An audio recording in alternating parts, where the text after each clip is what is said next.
The smell of charcoal and lighter fluid should have been comforting. Saturday afternoon, perfect weather, my famous dry rub ribs sizzling on the grill.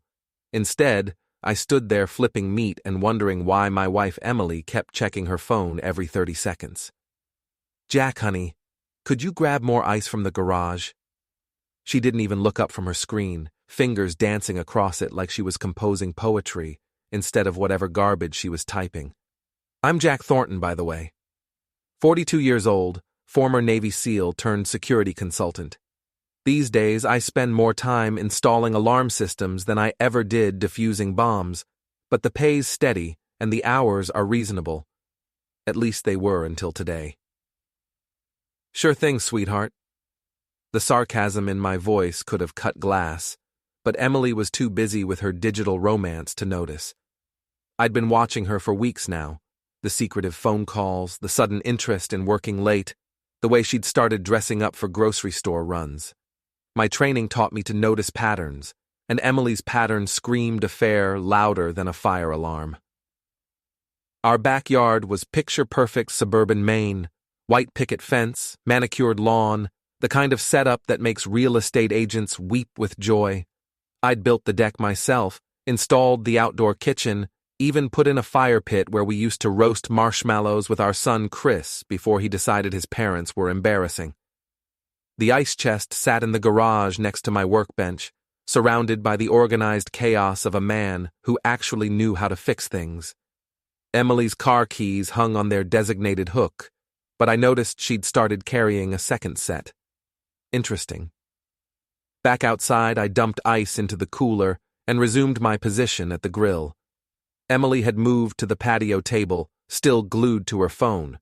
She wore a sundress I'd never seen before, yellow with tiny flowers, the kind of outfit that cost more than most people's car payments. "Expecting someone?" I asked, testing the waters. "Just Sharon, maybe a few people from work."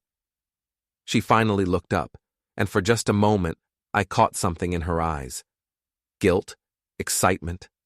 Hard to tell, but definitely not the look of a woman planning a quiet afternoon with her husband.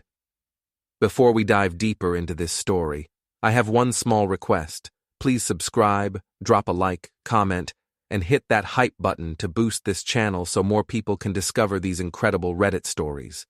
The first sign of trouble came at 2:30. A black sedan pulled up outside our house, music thumping loud enough to rattle windows 3 blocks away. Emily's phone buzzed, and she practically launched herself toward the front yard. "I'll get it," she called over her shoulder. Through the kitchen window, I watched her greet 3 men I'd never seen before. The one in front was tall, dark-haired, wearing clothes that screamed money and attitude in equal measure. His companions looked like they'd stepped out of a casting call for generic thugs number 1 and 2. My gut clenched. 20 years in the military teaches you to read situations fast, and this one was broadcasting danger on all frequencies. They walked through my house like they owned it. Emily led the parade, chattering nervously while the leader, I'll call him Pretty Boy until I learned his real name, surveyed my home with calculating eyes. "Nice place," Pretty Boy said, stepping onto my deck. His voice carried a slight accent, maybe Hispanic. "Very domestic." "Jack, this is Tony Delacroix," Emily said, and I caught the way she said his name, like it tasted sweet.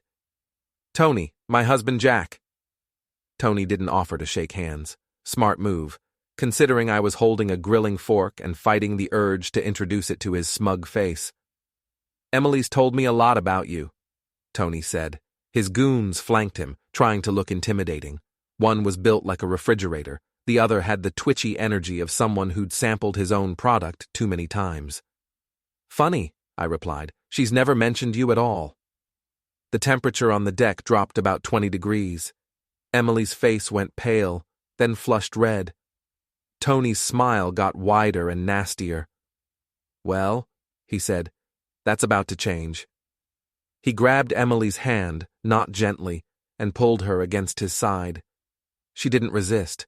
Didn't even look surprised, just melted into him like she'd been practicing the move for months.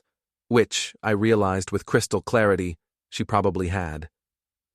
"See, Jack," Tony continued, "Emily and I have been getting to know each other really well, and we've decided she deserves better than this suburban prison you've built around her." The refrigerator-sized goon stepped closer to me. I could smell his cologne mixing with sweat and something that might have been fear. Good.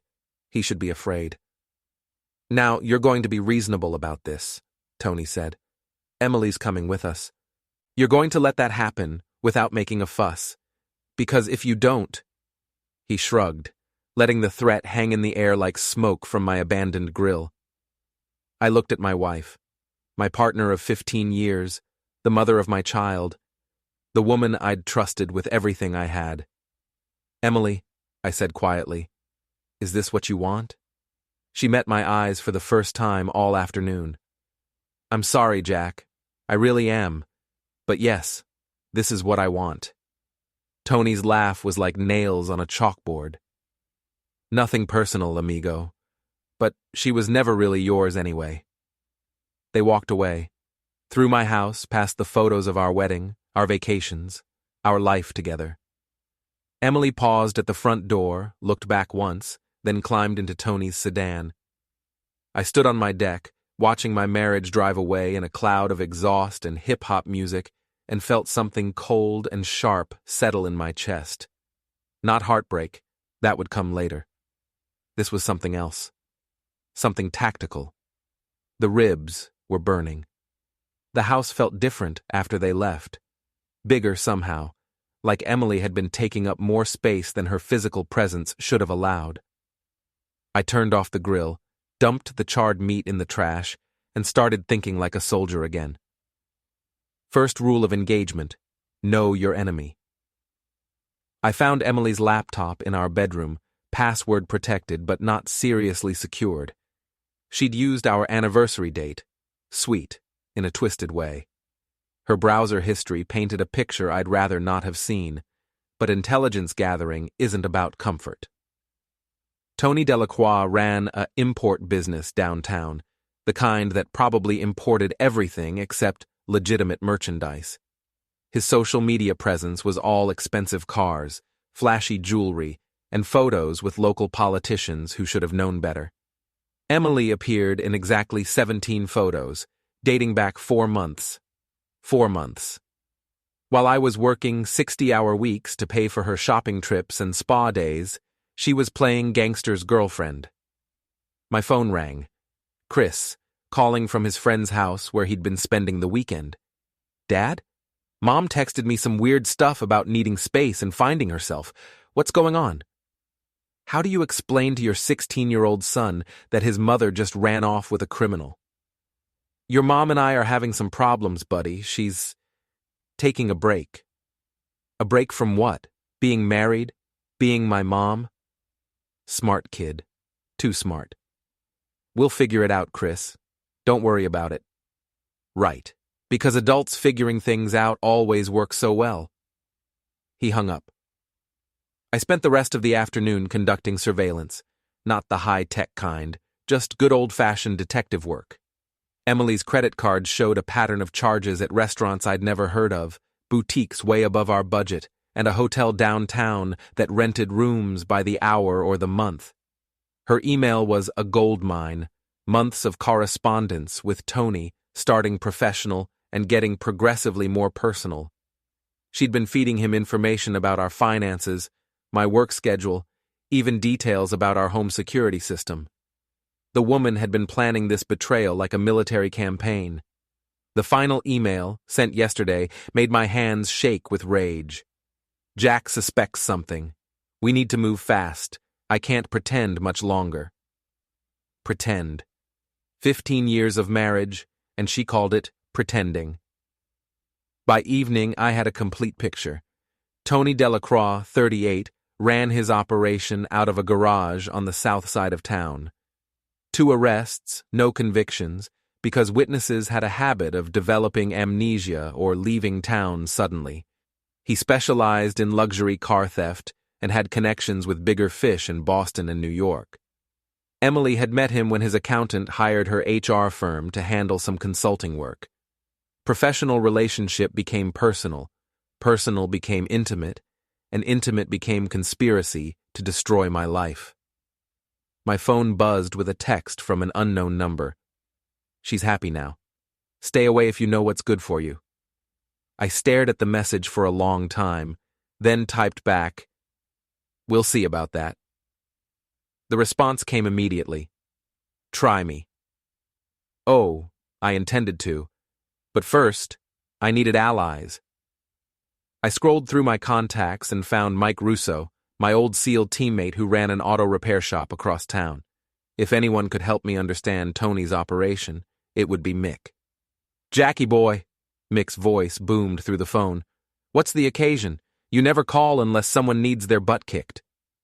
"Funny you should mention that. You free for a beer tonight?" "Always. Murphy's Tavern, 8 o'clock. And bring your appetite for trouble, because you sound like a man with problems."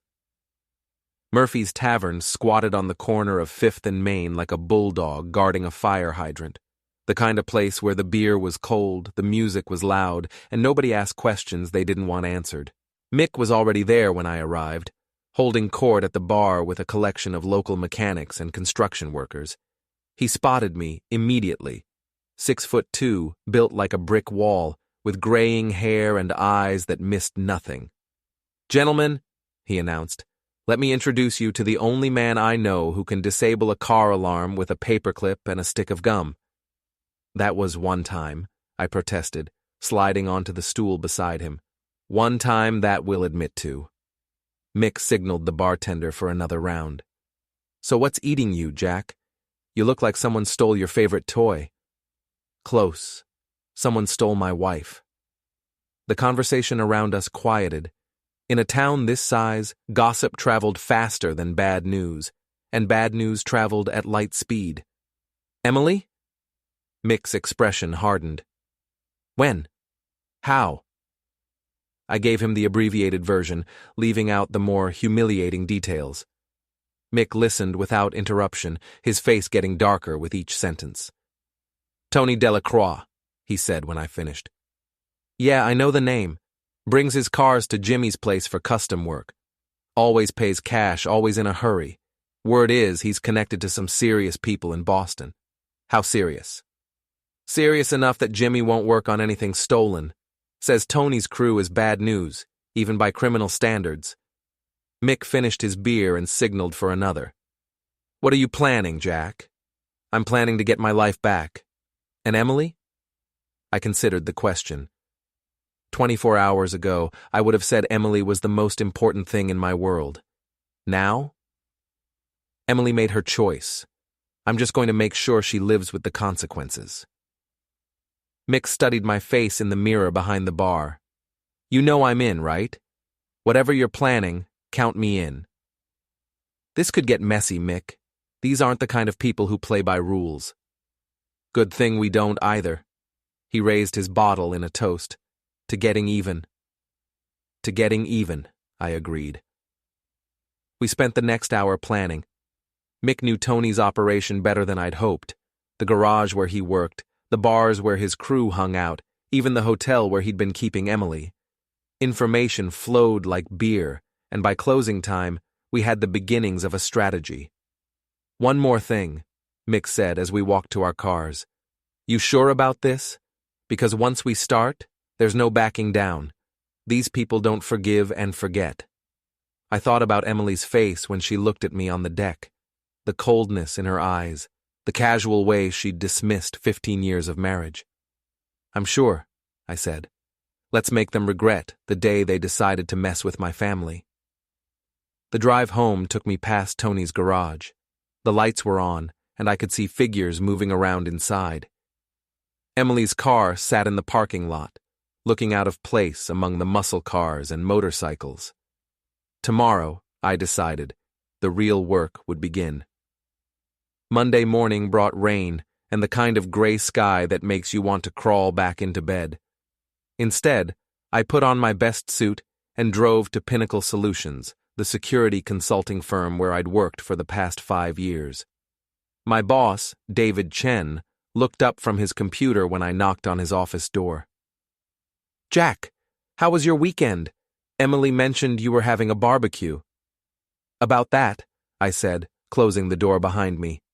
"I need to take some personal time. Family emergency." David's expression shifted from casual interest to concern. "Everything okay? How much time are we talking about?" "A week, maybe 2. I'll use vacation days." I sat down across from his desk, trying to look appropriately stressed. "Emily and I are having some problems. I need to sort things out." "Of course, take all the time you need. Marriage is tough. Linda and I went through a rough patch a few years back. Counseling helped." He paused. "Anything I can do to help?" "Actually, yes. I might need some background information on a potential client. Tony Delacroix runs an import business downtown." David's fingers flew across his keyboard. "Delacroix, here we go. Tony Delacroix, 38, owner of Atlantic Imports. Clean record, pays his taxes, even donates to local charities." He frowned at the screen. "Weird, though. His business address is registered to a garage, not an office building." "Probably keeps overhead low," I said, making mental notes. "What about associates? Partners?" "Let's see. Incorporated as a sole proprietorship, but he's got several employees listed. Luis Martinez, Timothy Walsh, Peter Kowalski." David looked up. "Why the interest? Is he looking for security consulting?" "Something like that." "Thanks, David. I'll be in touch." The rain had stopped by the time I reached downtown, but the streets still gleamed with moisture. Atlantic Imports occupied a converted garage on Industrial Avenue, sandwiched between a tire shop and a place that sold discount furniture. I parked across the street and settled in for surveillance. The building was bigger than it looked from the outside, with multiple bay doors and a small office attached to the front. Emily's Honda sat in the lot next to Tony's black Escalade and several other vehicles that probably had interesting histories. My phone buzzed with a text from an unknown number. "Saw you drive by. You're not as sneaky as you think." I typed back, "Just getting familiar with the neighborhood." "Stay away, Jack. This is your only warning." "Or what?" No response. At 11:30, Emily emerged from the office wearing clothes I'd never seen before. Designer jeans, expensive boots, a leather jacket that probably cost more than our mortgage payment. Tony appeared beside her, his hand possessive on her lower back as he guided her toward the Escalade. They drove to Chez Laurent, the fanciest restaurant in town. The kind of place where appetizers started at $30 and the wine list required a college degree to understand. I followed at a distance, parking where I could watch the entrance. While they enjoyed their expensive lunch, I made some calls. The first was to Tom Bradley, an old Army buddy who worked in banking. "Jack! Long time no hear. What's up?" "I need a favor, Tom. Financial information on someone. Tony Delacroix runs Atlantic Imports." "You know I can't just hand out customer information, right? Banking regulations and all that." "I'm not asking for account numbers. Just general stuff. Is he legitimate? Does he have the kind of money he's flashing around?" Tom was quiet for a moment. "Give me an hour. I'll see what I can find through official channels." My second call went to Jenny Walsh, a reporter for the local newspaper who owed me a favor from when I'd helped her expose a corrupt city councilman. "Jack Thornton, as I live and breathe. What can I do for you?" "Research project. Tony Delacroix. What do you know about him?" "The import guy? Not much. Keeps a low profile, shows up at charity events with different women. Why?" "Personal interest. Could you dig a little deeper? I'd owe you one." "You already owe me one. But sure, I'll see what I can find. Give me a couple days." Tony and Emily finished their lunch around 1 o'clock. Instead of returning to the garage, they drove to the Grandview Hotel downtown, the same hotel Emily's credit card records showed regular charges for. I waited in the parking lot, engine running, and tried not to think about what was happening in room 412. Instead, I focused on planning. Tony had made this personal when he walked into my house and took my wife. Now I was going to return the favor. My phone rang. Tom Bradley. "Your boy Delacroix is interesting," Tom said without preamble. "On paper, he's clean, pays his taxes, maintains reasonable business accounts, no red flags. But here's the thing, his spending patterns don't match his reported income." "How so?" "He claims maybe $60,000 a year in business profits, but he's spending like someone making 10 times that. Either he's got money coming from somewhere else, or he's headed for bankruptcy." "What about recent activity?" "That's where it gets weird. 3 large cash deposits in the past month, each just under the federal reporting limit. Smart money laundering, if that's what it is." I thanked Tom and hung up, pieces of a plan forming in my mind. If Tony was laundering money, he was vulnerable. All I needed was proof and the right person to share it with. Emily and Tony emerged from the hotel 2 hours later, looking satisfied with themselves. They drove back to the garage, where Tony's crew was working on a red sports car that looked expensive and probably stolen. I'd seen enough for one day. Time to start Phase 2. The town library had computers available for public use, and more importantly, they didn't keep detailed logs of who used them for what. I spent the rest of the afternoon researching Tony's operation, his associates, and his connections to larger criminal organizations. What I found wasn't encouraging. Tony might look like a small-time operator, but he had ties to some genuinely dangerous people, the kind who made problems disappear permanently. But I'd faced worse odds in Afghanistan and Iraq. The key was patience, planning, and hitting them where they didn't expect it. By evening, I had the outline of a strategy. Nothing illegal, nothing that would put Chris at risk, but definitely something that would make Tony Delacroix regret the day he decided to steal my wife. I drove home to an empty house and started making preparations. Tomorrow, the real war would begin. Tuesday dawned clear and cold, the kind of October morning that reminded you winter was coming whether you were ready or not. I'd spent most of the night in my basement workshop, preparing for what came next. The first shot was fired at 8:30 a.m. I'd discovered that Tony's crew had a routine, coffee and breakfast sandwiches from Murphy's Deli every morning at 8:45. Luis Martinez, the shorter of Tony's 2 main guys, always made the run in a beat-up Honda Civic that had seen better decades. I was waiting in the deli parking lot when Luis arrived. He parked carelessly, taking up 2 spaces, and swaggered inside like he owned the place. Classic small-time criminal behavior. All attitude, no awareness.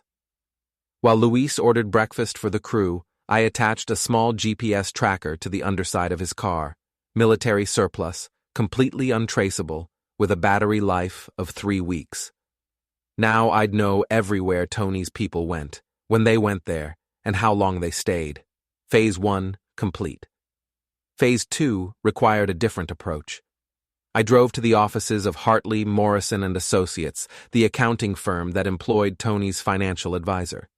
The same advisor who'd introduced Emily to Tony in the first place. "I'd like to speak with Margaret Hartley," I told the receptionist, a young woman who looked like she'd rather be anywhere else. "Do you have an appointment?" "Tell her Jack Thornton is here about Tony Delacroix's account. She'll want to see me." Margaret Hartley was 60, silver-haired, and sharp as a razor blade. She kept me waiting exactly 10 minutes, long enough to establish dominance, not long enough to be rude. "Mr. Thornton," she said, gesturing to a chair across from her mahogany desk, "I understand you're asking about Mr. Delacroix. I'm afraid client confidentiality prevents me from discussing his affairs." "Even when those affairs involve my wife?" Her expression didn't change, but I caught a flicker of something in her eyes. "I'm not sure what you mean." "Emily Thornton. She's been doing consulting work for your firm, specifically related to Tony's business. She's also been having an affair with him for the past 4 months. I leaned forward slightly. "What I'm wondering is whether you knew about the personal relationship when you assigned her to his account." Margaret's poker face slipped just a fraction. "Mr. Thornton, I think you should leave. In a minute. See, I'm not here to cause trouble for your firm. I'm here to prevent it, because when this situation explodes, and it will explode, you don't want your company's name associated with money laundering and adultery. Money laundering? The words came out sharper than she intended. Large cash deposits, spending patterns that don't match reported income, connections to known criminals in Boston. Should I continue? Margaret was quiet for a long moment, studying my face. What do you want, Mr. Thornton? I want you to terminate your business relationship with Tony Delacroix today, and I want Emily removed from any accounts associated with him. And if I don't? I pulled out my phone and showed her a photo I'd taken of Tony and Emily entering the hotel yesterday. Then tomorrow's newspaper is going to run a very interesting story about how Hartley, Morrison and Associates facilitates relationships between married consultants and their criminal clients. Margaret's face went pale. You're threatening me. I'm offering you a choice. Make the smart decision, and this stays between us. Make the wrong decision, and your firm's reputation becomes collateral damage in my war with Tony Delacroix. She pressed a button on her desk phone. Janet, please pull the Delacroix file. We'll be terminating that relationship effective immediately. Excellent choice, I said, standing up. Oh, and Margaret, when Tony calls asking why you dropped him, tell him Jack Thornton sends his regards. I left her office feeling better than I had in days. Tony's legitimate business connections were about to dry up, and he'd know exactly who was responsible. My phone rang as I reached my car. Mick Russo. Jack, we might have a problem. Word's getting around that you're asking questions about Tony. His crew was at Jimmy's shop this morning asking if anyone had seen you snooping around. Let them ask. I'm not hiding. Maybe you should be. These guys don't mess around, Jack. They've got a reputation for making problems disappear. So do I reminded him. What else did you hear? Tony's planning something big. Jimmy overheard Luis talking about a job this weekend, something worth enough money to retire to Florida. Could be nothing, could be the score that puts him in the big leagues. Interesting. If Tony was planning a major heist, he'd be vulnerable. Criminals always got sloppy when they were focused on a big payday. Keep your ears open, I told Mick, and be careful. I don't want you getting hurt because of my problems. Too late for that, brother. We're in this together. I spent the rest of the morning tracking Tony's crew through the GPS device. They made stops at 3 different locations: a warehouse on the industrial side of town, a pawn shop that probably dealt in stolen goods, and surprisingly, the offices of a legitimate shipping company.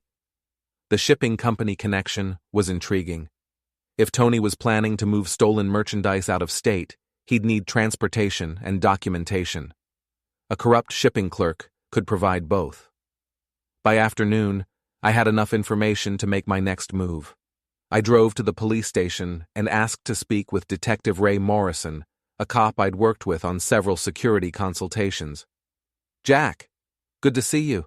What brings you to our humble establishment? Information trade, I said, sitting down across from his desk. I've got intelligence on a criminal operation. You've got the authority to act on it. Ray leaned back in his chair, suddenly wary. What kind of criminal operation? Tony Delacroix. Money laundering, possibly stolen vehicles, definitely tax evasion. And I think he's planning something big for this weekend. Evidence? I handed him a folder containing copies of everything I'd gathered. Financial records, surveillance photos, GPS tracking data. Enough to get a warrant if you're interested. Ray flipped through the documents, his expression growing more serious with each page. This is good work, Jack. Professional quality. Why bring it to me instead of the FBI?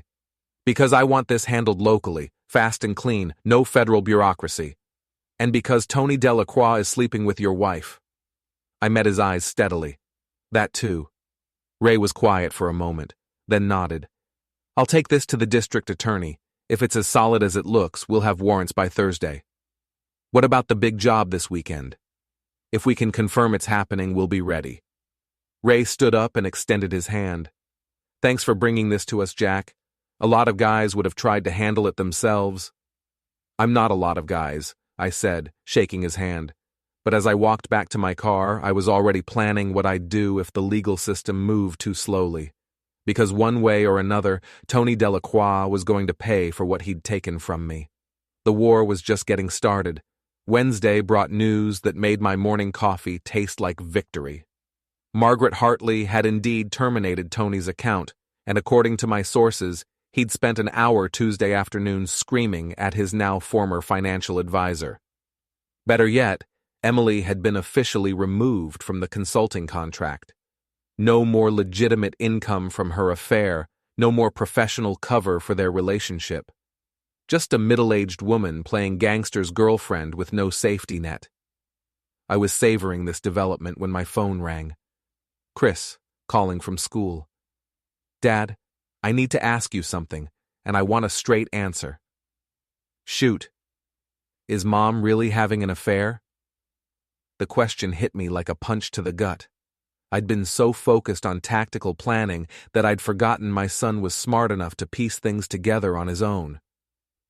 Where did you hear that? Kids at school, their parents are talking. Mom's been seen around town with some guy and you're asking questions about him. So yeah, is it true? I pulled into a parking lot and turned off the engine. This conversation deserved my full attention. Yes, I said finally. It's true. Silence on the other end of the line. Then, how long? A few months, as far as I can tell. And you're what? Planning to fight for her? Win her back with some grand romantic gesture? No, son, I'm not. More silence. Good. Because she doesn't deserve it. The anger in his voice surprised me. Chris, she cheated on you, Dad, on us, on our whole family. And for what? Some criminal with a fancy car? His voice cracked slightly. I'm not stupid. I know what people are saying about this Tony guy. What are you going to do? I'm going to make sure she regrets it, I said honestly. But I'm going to do it the right way. No violence, nothing illegal, just consequences. Can I help? The question caught me off guard. This isn't your fight, buddy. Like heck it isn't. She's my mother. She abandoned me too. He paused. Besides, I know things you don't. What kind of things? Meet me after school. Murphy's parking lot. I'll show you. The rest of the morning dragged by like a prison sentence. I tried to focus on surveillance and planning, but my mind kept wandering to Chris. My son was angry, hurt, and apparently sitting on information that could be useful. At 3:15, I was waiting in Murphy's parking lot when Chris emerged from his friend Danny's car. He looked older than 16, worn down by adult problems he shouldn't have to deal with. Thanks for picking me up, Danny, Chris said, then walked over to my truck. What have you got? I asked as he climbed into the passenger seat. Chris pulled out his phone and scrolled through text messages. Mom's been texting me, trying to explain why she left. Look at this. He handed me the phone. Emily's messages were a masterpiece of self-justification and manipulation. I know this is hard to understand, but sometimes adults need to make difficult choices. Your father and I haven't been happy for a long time. I deserve to be with someone who appreciates me. Tony makes me feel alive again. I hope someday you'll understand. I'm not abandoning you, sweetheart. I'm just finding myself.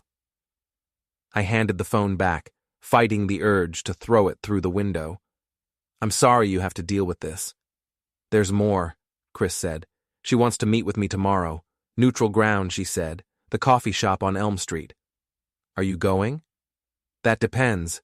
Do you think it would be useful? I looked at my son, really looked at him. Somewhere in the past few days, he'd stopped being a kid and started thinking like an adult. A tactical adult. It might be, I admitted, if you're comfortable with it. I'm comfortable with making her face what she's done to our family. His voice was steady, determined. What do you need me to find out? We spent the next hour planning. Chris would meet with Emily, let her make her pitch, then ask specific questions about her plans. Was she planning to file for divorce? Did she want custody? What about the house, the finances, our shared life? The key, I told him, is to let her talk. Don't get angry, don't argue. Just listen and remember everything she says. What if she tries to turn me against you? She probably will. That's what people do when they're trying to justify bad choices. They make everyone else the villain. Chris nodded grimly. Don't worry, Dad. I know who the villain is here. That evening, I met Mick at Murphy's Tavern to compare notes. The bar was busier than usual, filled with construction workers and mechanics unwinding after a long day. Got some interesting news, Mick said, sliding a beer across the table. Jimmy heard more details about Tony's big weekend job. Sounds like they're planning to hit a jewelry store in Portland. High-end stuff, easy to fence. When? Saturday night. Stores closed Sundays, so they'd have until Monday morning before anyone noticed the break-in. I pulled out my phone and called Detective Morrison. Ray, it's Jack. I've got intel on that weekend job we discussed. I'm listening. I gave him the details, including the target and timing. Ray was quiet for a moment, then, "We'll be ready. Thanks for the heads up." "One more thing," I said. "I want to be there when you take them down." "Jack, you know I can't. I'm not asking to participate. I just want to watch Tony Delacroix realize his world is ending." Ray sighed. "I'll see what I can do." Thursday morning arrived with the kind of gray drizzle that made everything look dirty. I spent the early hours finalizing preparations, checking equipment, and trying not to think about Chris's meeting with Emily. At 10 a.m., my phone buzzed with a text from an unknown number. "Your kid's meeting Mommy for coffee today. Shame if something happened to interrupt their little chat." I stared at the message, ice forming in my stomach. They were threatening Chris. I called my son immediately. "Change of plans. Don't meet your mother today." "Why not?" "Because Tony's people know about it and they're making threats." "Dad, I'm not going to hide from these guys." "You're not hiding. You're being smart. There's a difference." Chris was quiet for a moment. "What if I brought backup?" "What kind of backup?" "Danny's older brother Mark just got back from the Marines. He's looking for something to do." I considered this.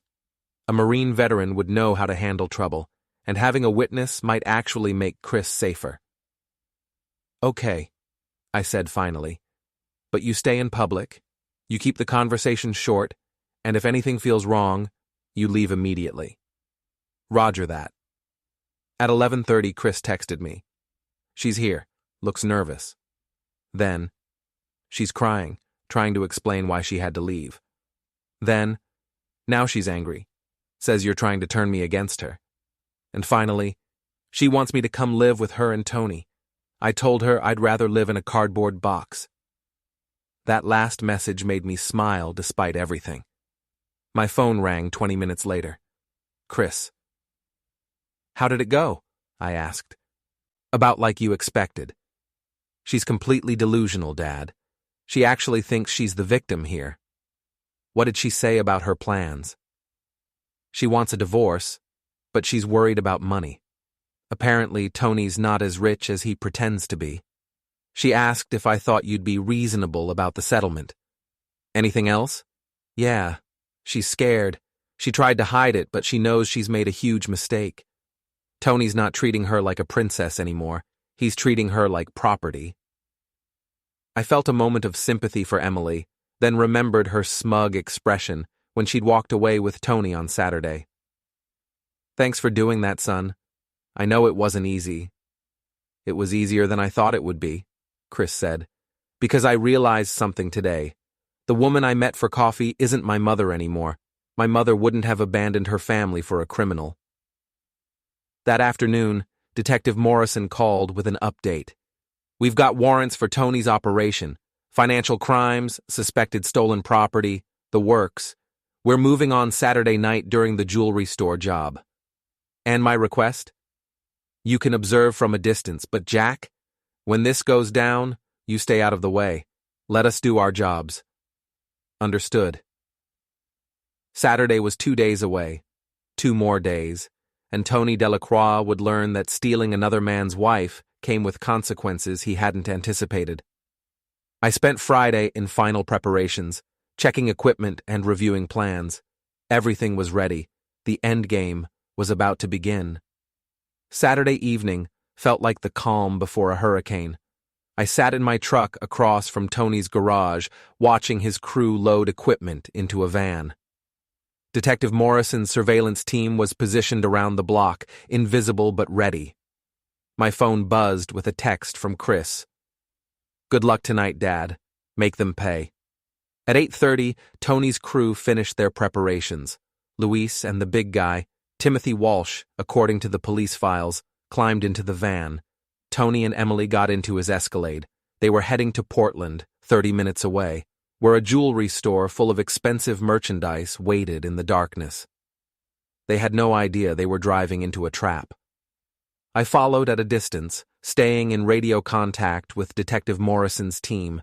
The police had set up a perimeter around the jewelry store, but they'd let Tony's crew get inside before making their move. Better to catch them in the act than to arrest them for conspiracy.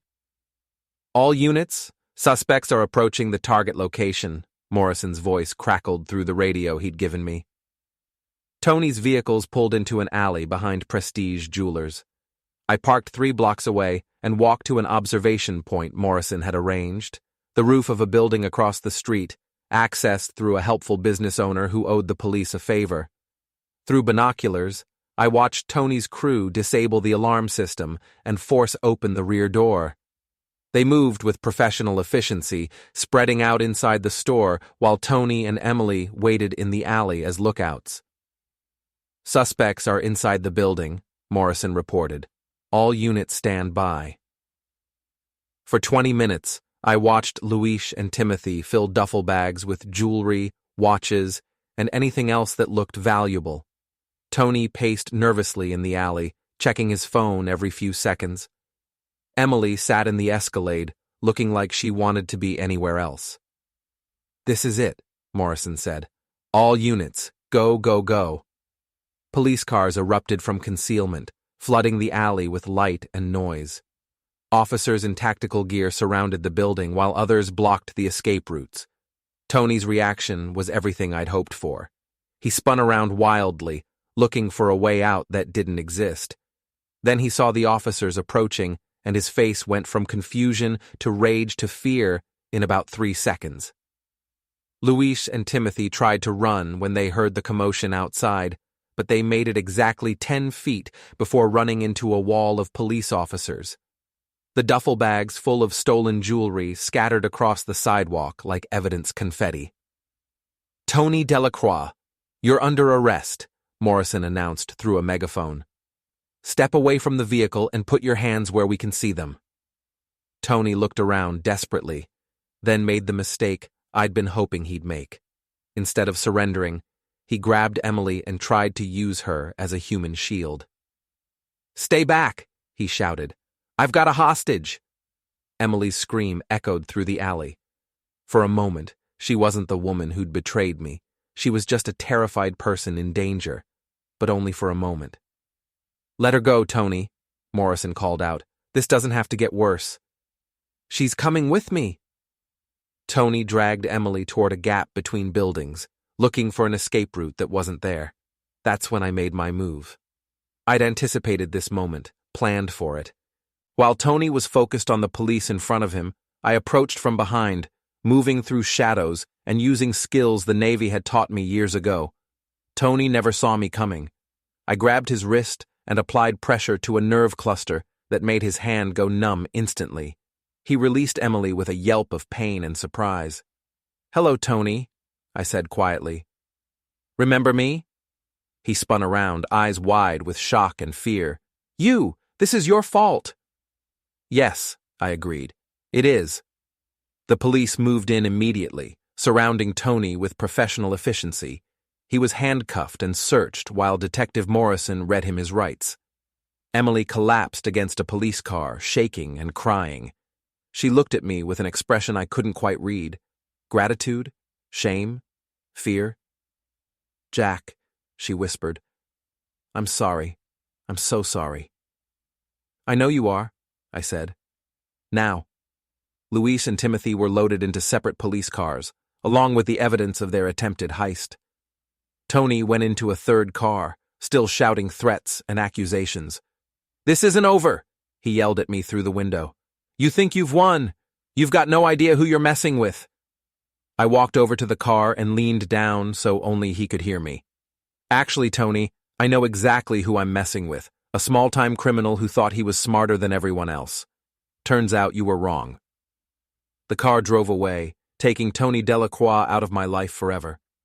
Detective Morrison approached, looking satisfied. "Nice work tonight, Jack. Your intelligence made this possible. What happens now?" "Tony's looking at 5 to 10 years minimum. His crew will probably flip on him to reduce their own sentences, and once we dig into his finances, we'll probably find enough evidence to put him away for a lot longer." I nodded, feeling a weight lift from my shoulders. "What about Emily?" Morrison glanced over at my wife, who was giving her statement to another officer. "She's cooperating fully, claims she didn't know about the criminal activity, thought Tony was legitimate." "Do you believe her?" "Doesn't matter what I believe. What matters is what we can prove. And right now, we can't prove she knew about tonight's job." Emily finished her statement and walked over to us, moving carefully like someone who'd just survived a car accident. "Jack," she said, "can we talk?" I looked at her for a long moment, really looked at her. The expensive clothes were rumpled and dirty. Her makeup was smeared from crying. She looked smaller somehow, diminished. "What's left to say, Emily?" "I made a mistake, a terrible, stupid mistake. But maybe we can—" "No," I interrupted. "We can't. Jack, please, I know I hurt you, but—" "You didn't just hurt me. You betrayed me. You betrayed our son. You betrayed 15 years of marriage for a criminal who just tried to use you as a human shield." She flinched as if I'd slapped her. I know all of that. But people make mistakes. People can change." "Some mistakes can't be fixed, Emily. Some choices can't be undone." I started walking toward my truck, then stopped and looked back at her one more time. "The divorce papers will be filed Monday morning. Don't fight it, and I'll make sure you get a fair settlement. Fight it, and I'll make sure everyone in town knows exactly what kind of person you really are." "Where am I supposed to go? What am I supposed to do?"